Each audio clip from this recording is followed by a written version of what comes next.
छात्रों, पुनः एक बार आप सभी का इस ऑनलाइन लेक्चर में स्वागत करती हूँ।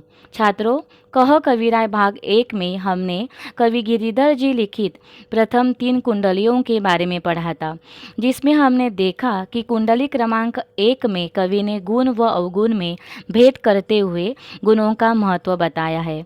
उन्होंने गुण को अपनाने का संदेश दिया है। कुंडली क्रमांक 2 में कवि ने स्वार्थ और निस्वार्थ में अंतर बताते हुए निस्वार्थ रिश्ते की पहचान कराई है। कुंडली क्रमांक 3 में कवि ने कर्ज के लेन देन की स्थिति स्पष्ट की है। कवि के अनुसार किसी भी व्यक्ति से सोच समझकर लेन देन करना चाहिए। अब हम आगे की जो कुंडलियां हैं उनके बारे में पढ़ लेते हैं, जान लेते हैं। कुंडली क्रमांक 4 पहले हम पढ़ लेते हैं। बिना विचारे जो करे सो पाछे पछताए, काम बिगाड़े आपनो जग में होत हसाय। जग में होत हसाय, चित्त में चैन न आवे। खान पान सन्मान राग रंग मन ही न भावे। कह गिरिधर कविराय, दुख कछु टरत न तारे। खटकत है जिय माही, कियो जो बिना विचारे।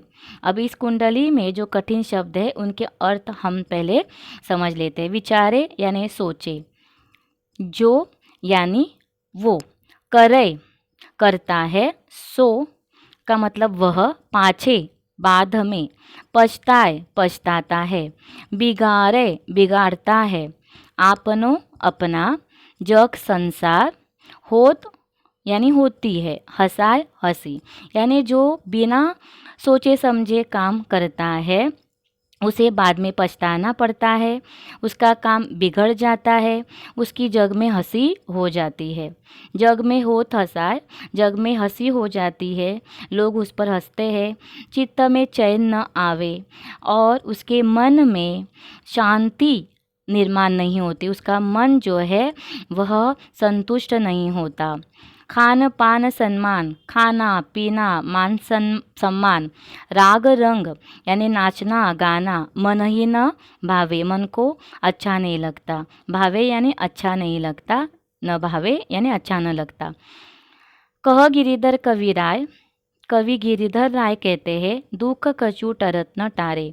कवि गिरिधर राय कहते हैं कि बिना सोचे समझे काम करने के कारण जिन परिणामों का सामना करना पड़ता है, उसके कारण जो दुख होता है वह दुख टालने से भी टलता नहीं है, भूलने से भी हम भूल नहीं पाते। खटकत ही जिय माही यानी जिय यानी हृदय, माही में, खटकत है यानी पीड़ा देता है, हृदय को पीड़ा देता है वह दुख, कि ये जो बिना विचार यानी बिना सोचे समझे काम करने से मन बहुत ही दुखी हो जाता है, मन में पीड़ा होती है। अब यह जो हमने अर्थ समझ लिया है, चित्रों के माध्यम से इस अर्थ को फिर से समझ लेते हैं। जो व्यक्ति किसी भी काम को करने से पहले अच्छी तरह उसके परिणाम के बारे में विचार नहीं करता, उसे काम बिगड़ जाने पर पछताना पड़ता है। उसका काम तो बिगड़ता ही है, संसार उस पर हंसता है, उसके मन को शांति नहीं मिलती, उसे खाना पीना नाचना गाना मान सम्मान कुछ अच्छा नहीं लगता।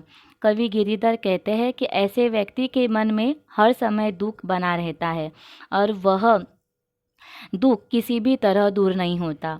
बिना विचार किए काम करने का दुख हर समय दिल में खटकता रहता है। अब इस कुंडली के जो अर्थ हमने देखे वे अर्थ यहाँ पढ़ते हैं हम। तेरो तेरा, विचारे सोचे, करे करता है, सो वह, पाछे बाद में, पछताए पछताता है, बिगाड़े बिगाड़ता है, आपनो अपना, जग संसार, होत होती है, हंसाए हंसी, चैन शांति आवे आती है, सम्मान आदर, राग रंग नाच गाना, मन ही मन को भावे अच्छा लगना, कछु कुछ टरत टलता है, टारे टालने से, खटकत पीड़ा देना, जिय हृदय माही में, कियो किया। अब हम कुंडली क्रमांक 5 जो है उसका अर्थ जान लेते हैं। उसके पहले इस कुंडली को हम पढ़ लेते हैं। बीती ताही बिसारी दे आगे की सुधी लेई। जो बनी आवे सहज में ताही में चित देई। ताही में चित देई बात जोई बनी आवे। दुर्जन हसे न कोई चित्त में खता न पावे। कह गिरिधर कविराय यह करु मन परतीति आगे की सुधी लेई। समझू बीती सो बीती। कठिन जो शब्द है उनके अर्थ देख लेते हैं।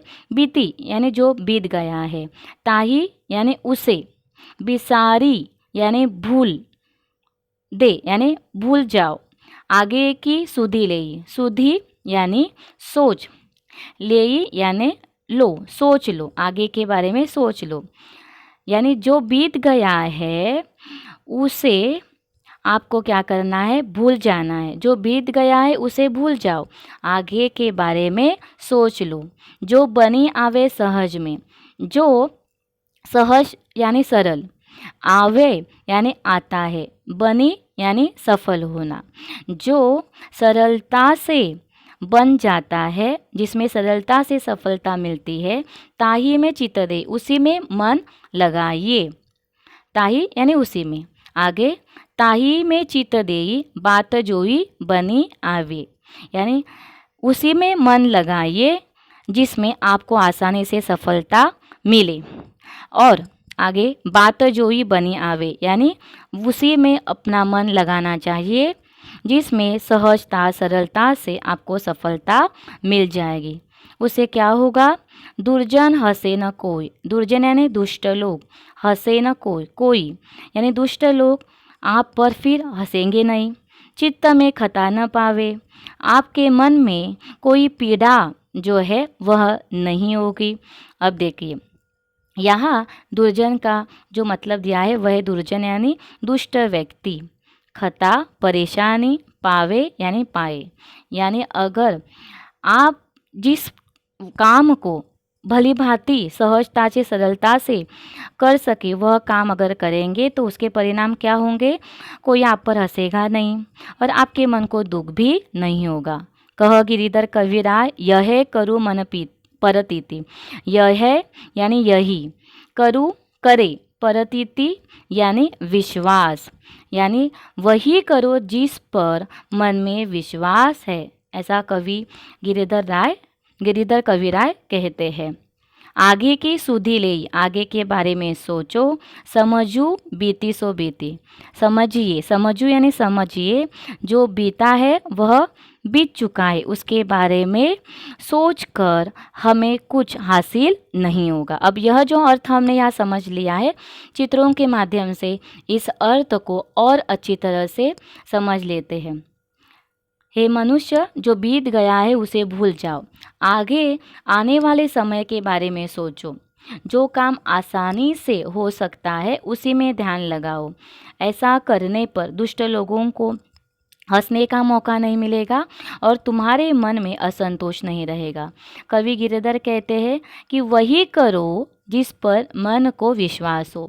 बीती बातें को बीता हुआ मानकर भविष्य के बारे में सोचो। ऐसा करने से क्या होगा कि दुष्ट लोग जो है उन लोगों को आप पर हंसने का मौका नहीं मिलेगा। अब इस कुंडली के जो अर्थ हमने देखे हैं उन अर्थों को यहाँ पढ़ते हैं।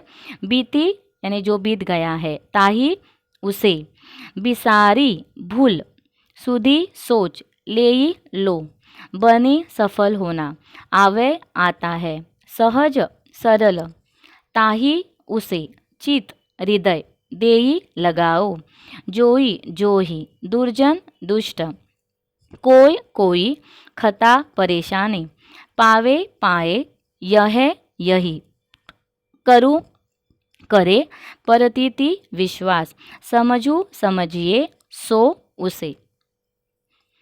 अब कुंडली क्रमांक 6 जो है उसका अर्थ समझ लेते। उसके पहले इस कुंडली को हम पढ़ लेते हैं। पानी बाढ़ो नाव में, घर में बाढ़ो दाम, दोनों हाथ उलीचिए, यही सयानो काम। यही सयानो काम, राम को सुमिरन कीजय, पर स्वास्थ्य के काज शीस आगे कर दीजय। कह गिरिधर कविराय बड़ेन की याही बाणी, चलिए चाल सुचाल, राखिए अपनो पानी। अब इस कुंडली में जो कठिन शब्द है उनके अर्थ देख लेते हैं।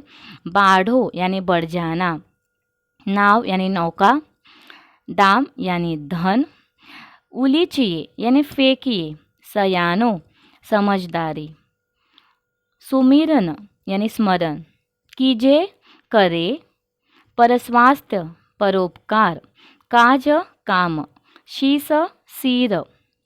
आगे है दीजे यानी दे देना, बड़ेन यानी बड़े लोगों का, याही यही, बानी कथन यानी कहना, चलिए चाल सुचाल, सुचाल अच्छा व्यवहार, राखिए अपनो पानी, पानी का यहाँ अर्थ है इज्जत।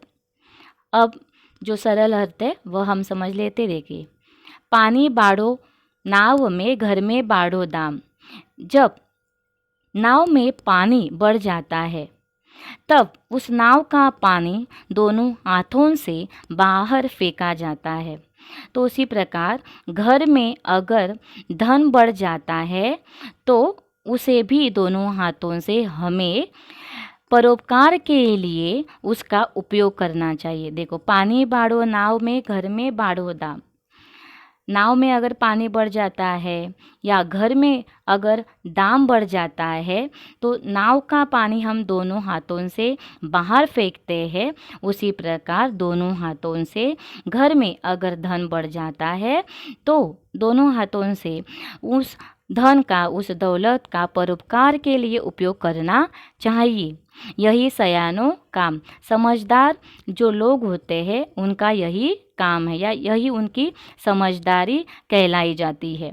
आगे, यही सयानों काम यानी यही समझदारी का काम है, राम को सुमिरन कीजिए। सुमिरन यानी स्मरण, राम का स्मरण करते हुए परस्वास्थ्य के काज यानी परस्वास्थ्य परोपकार, परहित के काज यानी कार्य, परहित का कार्य आप हाथ में ले लीजिए, शीश आगे कर दीजिए यानी परोपकार का कार्य करने के लिए अपना शीश आगे कर लीजिए, अपना सर्वस्व निछावर कर दीजिए। आगे कहते हैं, कह गिरिधर कविराय, बड़े न की याही बानी। बड़े लोगों का यही कहना है कि चलिए चाल सुचाल, अच्छा व्यवहार होना चाहिए, चाल चलन अच्छा होना चाहिए, जिससे राखिए अपनो पानी, अपनी प्रतिष्ठा बनी रहेगी। अब यह जो अर्थ हमने यहाँ देख लिया है वह चित्रों के माध्यम से देख लेते हैं। यदि नाव में पानी भर जाए तो उसे दोनों हाथों से बाहर फेंका जाता है। ठीक उसी तरह यदि आपके घर में धन बढ़ रहा है तो मुक्त भाव से उसे समाज सेवा में लगा देना चाहिए। यही समझदारी है। अब देखिए, यहाँ बिल गेट्स व्यक्ति का चित्र है। बिल गेट्स जो है वे दुनिया के सबसे धनवान व्यक्ति है और दूसरी तरफ ये इस विश्व के सबसे दानशूर व्यक्ति भी है। तो जैसे कि इस कुंडली में बताया गया है, घर में अगर दौलत बढ़ती है तो उस दौलत का, उस धन का उपयोग परोपकार के लिए कीजिए, ईश्वर का नाम लीजिए और परोपकार के लिए अपना सर्वस्व निछावर कर दीजिए। कवि गिरिधर कहते हैं कि बड़े लोगों का कहना है कि हमें अपना आचरण उचित रखना चाहिए और समाज में अपनी प्रतिष्ठा बनाए रखनी चाहिए। अब इस कुंडली के जो अर्थ हमने देखे हैं वे पढ़ लेते हैं।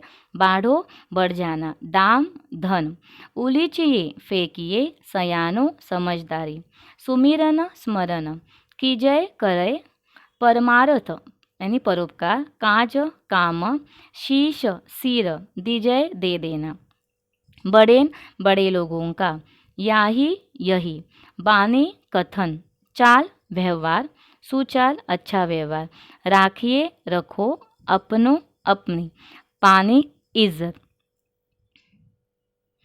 छात्रों, ये जो 3 कुंडलियाँ हमने देखी है उन कुंडलियों में कवि गिरिधर राय इन्होंने बताया है चौथी कुंडली के माध्यम से कि किसी भी कार्य को करने से पहले यदि उस पर अच्छी तरह विचार न किया जाए तो उसके क्या परिणाम होते हैं।